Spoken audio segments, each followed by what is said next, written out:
जैकबाबाद में पुलिस कारकर्दगी जांचण ऐं अवाम जे आंजन जे बर वक्त हल लाइ deputy inspector general police Larkana Nasir Aftab पारां पुलिस हेडक्वार्टर में खुलियल कचहरी कोठाई वई, जंहिंमें ज़िले जे मुख़्तलिफ़ इलाइक़नि मां इंसाफ़ जे मुंतज़रीन पारां शिरकत करे DIG लाड़काणो आॾो शिकायतूं दर्ज करायूं वयूं, जंहिं ते DIG तुर्त हल तलब मसइलनि खे खुलियल कचहरी में ई हल कयो, जॾहिं त संगीन नोयत रखंदड़ मसइलनि ते इंक्वायरीज़ रखियूं वयूं ऐं लाॻापियल ऑफिसर्स खे ॾिनल वक़्त अंदरि मसइला हल करे रिपोर्ट करण जो हुकुम ॾिनो वियो। खुलियल कचहरी दौरान SHO बाहू खोसो अब्दुल गफ़ार कमरानी ख़िलाफ़ होटल मालिक महमूद खोसो पारां मुफ़्त जी मानी खाइण वारी शिकायत ते मुअत्तल करे लाइन हाज़िर करे छॾियो, जॾहिं त ॻोठाणे जी ज़मीन ते कब्ज़ो करण लाइ खेसि ज़ख़्मी कंदड़ पुलिस अहलकार अब्दुल जब्बार नूनारी खे ठुलवासी नूर हसन लाशारी जी शिकायत ते मुअत्तल कयो वियो। शिकायतनि ते ॿिनि SHOs जा इंक्रीमेंट पिणु मारिया विया ऐं केतिरनि ई पुलिस अमलदारनि खे शोकाज़ नोटिस जारी कया विया। खुलियल कचहरी में SSP जैकबाबाद मोहम्मद तारिक नवाज़ समेत सभिनी थाणनि जे SHOs ऐं DSPs शिरकत कई।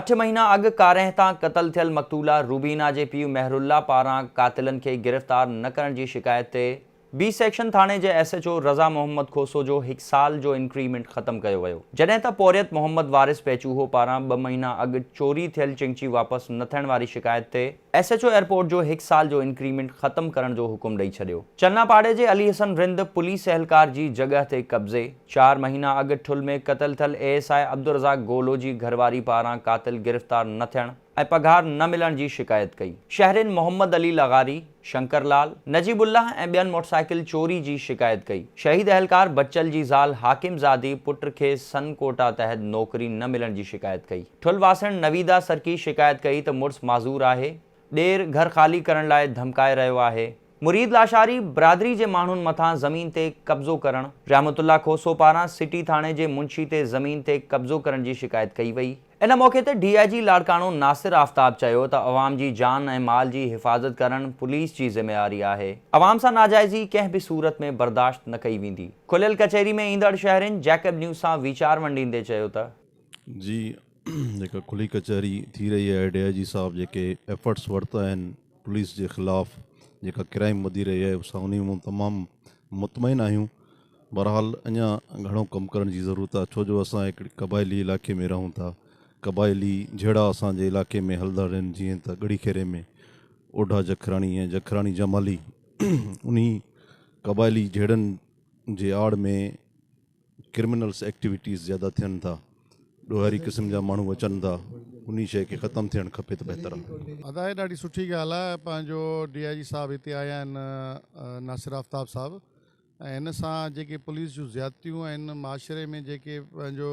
ॾोह थियनि था, उन हवाले सां जेको उन ते मथां कवर थिए थो उनखे उजागर कयो थो वञे ऐं ग़रीब खे मां सम्झां थो इहो तमामु सवलो ऐं सस्तो इंसाफ़ हिते जो हिते मिली वेंदो,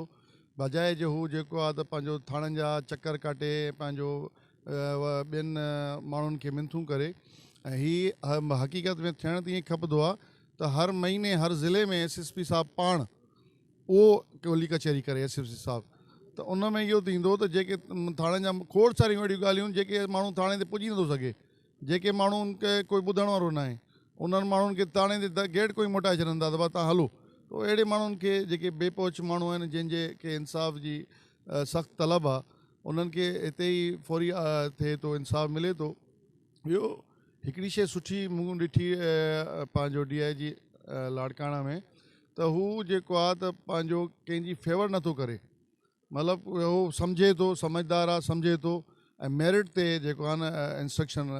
ऑर्डर्स जारी करे थो। सभ खां पहिरियां असां IG सिंध जा जेके आहियूं थोराइता आहियूं, छाकाणि जो जेको जैकबाबाद डिस्ट्रिक्ट आहे उहो असांजो जेको आहे हिकु बैकवर्ड इलाइक़ो आहे, जिते क्राइम वग़ैरह बि जेको आहे घणो थिए पियो। हक़ीक़त इहा आहे त अहिड़े जेका खुली कचहरियुनि जी ज़रूरत आहे। ऐं अॼु जेका तव्हां ॻाल्हि कयो था त DIG साहब पारां जेका हिते खुली कचहरी जेका कई वई आहे, उनजे हवाले सां मां ईअं चवंदुसि त जॾहिं असां हिते आयासीं त सभ खां पहिरियां असां चयोसीं त हिते अची करे ॾिसूं त हितां जो माहौल छा आहे। हिते जेके माण्हू अचनि था, पंहिंजूं दाहूं कनि था, जेके उन्हनि जा इशूज़ आहिनि उहे पंहिंजा जेके पेश कनि था, उनखां पोइ DIG साहब पारां जेको आहे कहिड़े क़िस्म जा जेके इंस्ट्रक्शन्स आहिनि। जॾहिं असां हिते वेठासीं त असांखे हिकिड़ी शइ महसूसु थी त DIG साहब जेको आहे माण्हुनि जूं ॻाल्हियूं जेके आहिनि तमामु जेको आहे पंहिंजो बाक़ाइदा आराम सां ॿुधियूं ऐं हर हिक खे जेको आहे बाक़ाइदा मौक़ो ॾिनो त तव्हां पंहिंजा पंहिंजा इशूज़ जेके आहिनि तव्हां हिते जेके आहिनि पेश कयो, कंहिंजा ज़मीननि जा जेके आहिनि इशू हुया, कंहिंजा जेके आहिनि क़तल थियल हुया, कंहिंजूं चोरियूं हुयूं या जेके ॿियूं के वारदातूं हुयूं, उन हवाले सां DIG साहब तमामु जेको आहे उन्हनि खे ॿुधो। ऐं उन खां पोइ जेका ॿी ॻाल्हि जेका अहम असांखे जेका पसंदि आई उहा इहा आई त DIG साहब उन वक़्तु ई जेको आहे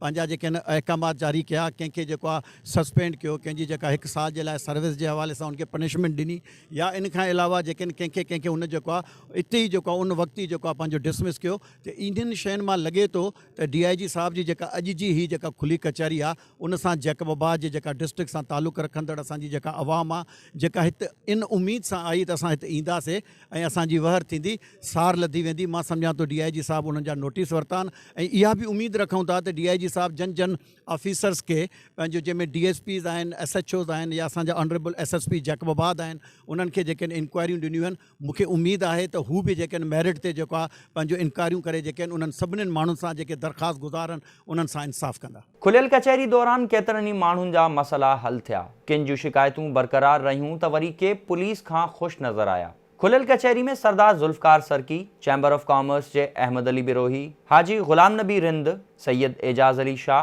हिंदू पंचायत जे सदर लालचंद सीतलाणी, शलू कुमार ऐं ॿियनि पिणु शिरकत कई। Abid Ali Mangrio, Jacob news, Jacobabad.